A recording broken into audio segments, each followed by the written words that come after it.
Hi guys, this is Chef 𝙤𝙘𝙚 and this 12 days of Christmas recipes with Dowell.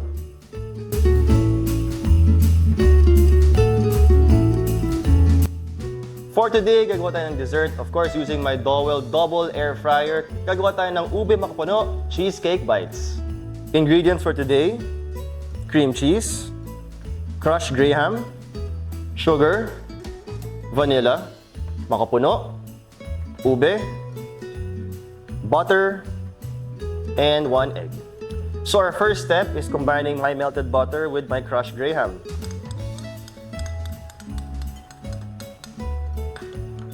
Next step naman, let's combine our other ingredients together. Una yung cream cheese. Meron tayong 1 egg. Vanilla.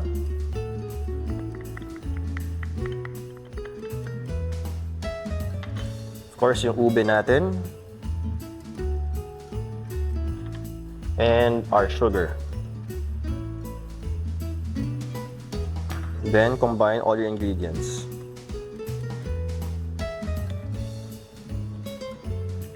Okay, now fill your lower part of your ramekin with your crust filling. So ito yung graham and yung melted butter natin kanina.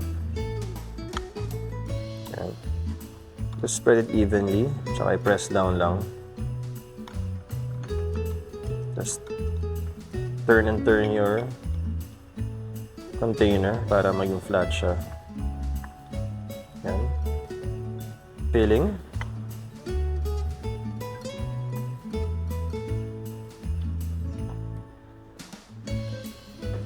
Okay, buksan na natin yung air fryer natin.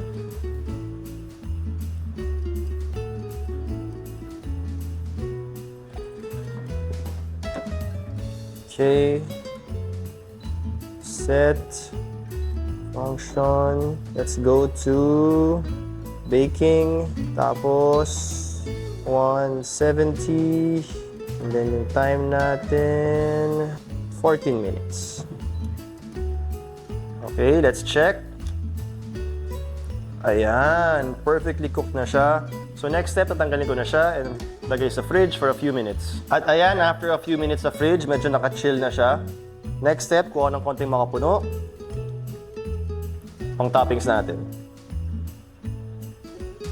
Tikman na natin siya.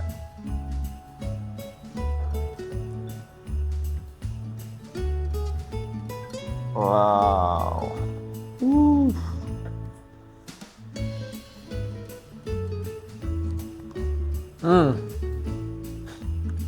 Sarap!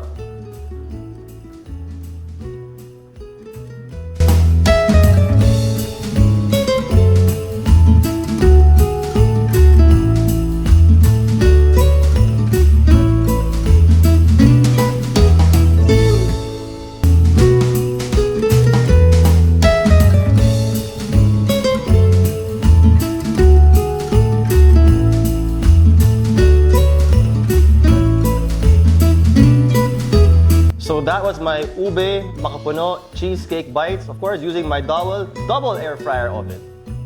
This has been your Dowell Chef Ambassador, 𝙤𝙘𝙚. Merry Christmas, everyone!